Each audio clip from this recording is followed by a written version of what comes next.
My name is Victoria. I'm 35 years old, and until recently, I truly believed that if you worked hard, stayed loyal to your family, and always did the right thing, that loyalty would eventually be returned. I grew up thinking family meant protection, honesty, and unconditional support. Instead, I learned that sometimes the people who know your heart the best also know exactly how to take advantage of it. For years, I convinced myself that every sacrifice I made was temporary. Every extra bill I paid, every family favor I accepted, every dream I postponed, I believed it was helping us all build a better future together. I never imagined I was simply financing someone else's bad decisions while destroying my own future one payment at a time. Everything changed the day my parents told me they were raising my rent from $950 to $1,900 a month. They owned the duplex where I lived, and I had rented the upstairs apartment from them for nearly 7 years. I always paid on time. I never complained. I even handled small repairs myself because I didn't want to bother them. When they announced the increase, they acted as though it was completely reasonable. My father folded his arms across his chest and said the market had changed. My mother smiled politely and told me I should actually feel grateful because similar apartments nearby cost even more. Something about the way they avoided looking directly at me made my stomach tighten. I accepted it at first because I trusted them. A week later, I accidentally discovered the truth. My younger brother Ethan had opened a sports bar 18 months earlier. My parents had invested almost everything they had into his dream because they always believed he was destined for greatness. Unfortunately, Ethan loved making announcements far more than running a business. Every week he bought expensive furniture. Every month he threw flashy promotional parties. He hired too many employees. He ignored bookkeeping. He borrowed money without understanding repayment. Within a year, the business was drowning in debt. The afternoon I visited my parents unexpectedly, I walked toward the kitchen and stopped before entering. I heard Ethan laughing. "This rent increase is perfect," he said. "Victoria basically pays my loan every month now."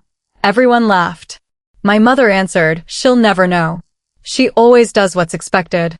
Then my father added something I'll never forget. "She's responsible. Ethan needs the money more." The room exploded with laughter. I stood frozen in the hallway. The rent wasn't increasing because of inflation.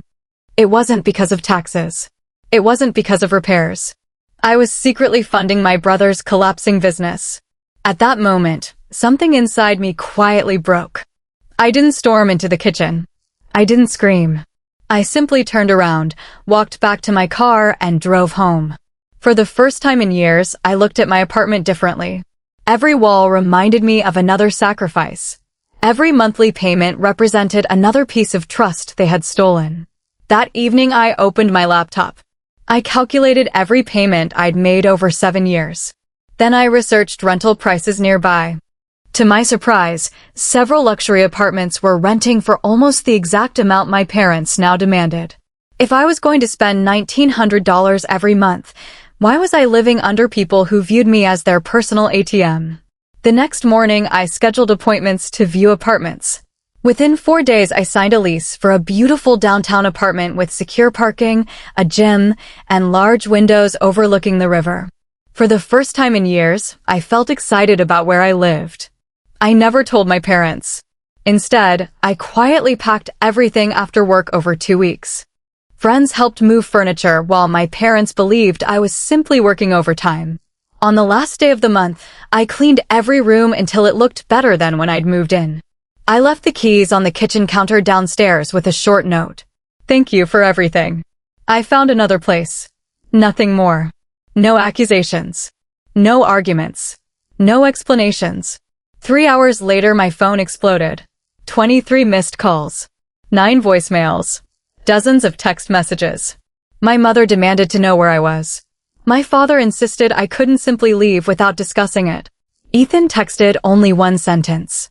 "What about next month's payment?" That message made me laugh for the first time in weeks. Not because it was funny. Because he accidentally admitted everything. I never replied. 2 weeks passed peacefully. My new apartment felt like freedom. Nobody monitored my schedule. Nobody expected favors. Nobody treated my paycheck like community property. Then one Friday evening, my parents appeared at my front door. I hadn't given them my address. Apparently an aunt had. My mother walked inside without being invited. She looked around my apartment with visible disappointment. "So this is where all your money went?" I calmly answered, "No, this is where my money stays." My father immediately changed the subject. He explained Ethan's business was experiencing temporary cash flow problems. They needed help just until things recovered. Then he slid an envelope across my dining table. Inside was a payment schedule. They expected me to contribute $1,000 every month for the next 2 years. According to them, it was my responsibility as Ethan's sister. I looked directly at each of them before tearing the paper neatly in half. Silence filled the room. My mother looked horrified. "You can't abandon your family." I answered quietly. "I didn't abandon anyone. You turned me into a bank account." They left furious. Over the following weeks, relatives began calling. Apparently, my parents had created a completely different story. According to them, I had become selfish after getting a better apartment. They claimed I refused to help family during difficult times. Some relatives criticized me without asking for my side. Others simply stopped calling. It hurt more than I expected. Still, I stayed silent. I knew the truth eventually had a way of finding daylight. About 3 months later, Ethan's bar missed multiple loan payments. Suppliers stopped delivering inventory. Employees quit after paychecks bounced. Customers disappeared. The bank finally stepped in. One Monday morning, bright orange foreclosure notices appeared across the building's front windows. The business was officially in default. By Friday, the bank had taken possession of everything. The furniture, the televisions, the kitchen equipment, even Ethan's office desk. Watching the news online, I felt no happiness, only relief that I was no longer trapped beneath the weight of their decisions. I assumed everything was finally over. I was wrong. The foreclosure uncovered something much bigger. During the bank's financial investigation, loan officers discovered several personal guarantees connected to Ethan's business loans. My parents had signed every one. To secure additional financing, they had also borrowed heavily against their own home. When Ethan stopped paying, the bank demanded repayment from them. Suddenly, their own house was at risk. Within days, my parents called again. This time, they weren't angry. They sounded terrified. My father admitted they needed help negotiating with the bank. He wanted me to co-sign a consolidation loan because I had an excellent credit score. He promised everything would be different afterward. For a brief second, I remembered every birthday they celebrated for Ethan while forgetting mine. Every Christmas gift that somehow cost him 3 times more. Every family dinner where my opinions didn't matter. Every rent payment secretly transferred into his failing business. I politely declined. "I hope you find another solution." That was all I said. The bank didn't wait. Several weeks later, they began formal proceedings against my parents' property. Relatives who once criticized me suddenly learned the complete truth. Apparently, the financial documents became part of the legal process, and everyone discovered exactly where my rent money had gone. Phone calls changed overnight. The same aunt who called me selfish apologized while crying. My cousins admitted they had believed my parents. Even Ethan's former employees confirmed years of reckless spending. The carefully protected family image collapsed almost instantly. Months later, I met an old neighbor while shopping. She smiled and told me something unexpected. "You know," she said, "your parents still blame everyone except themselves." I simply nodded. Some people never learn accountability. That evening, I stood on my apartment balcony watching the city lights. For the first time in years, my bank account was growing instead of shrinking. I had started investing. I traveled for the first time. I adopted a rescue dog. My life finally belonged to me instead of someone else's expectations.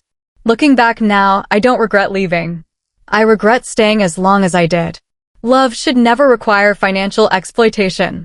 Family should never demand endless sacrifice from one child while excusing another's irresponsibility. The bank didn't destroy my family. Their own choices did. All the bank did was remove the illusion they had spent years hiding behind. Today, I'm still Victoria. I'm still 35. I'm still kind. But I've learned the difference between generosity and being used. And that lesson turned out to be worth far more than every dollar they ever took from me.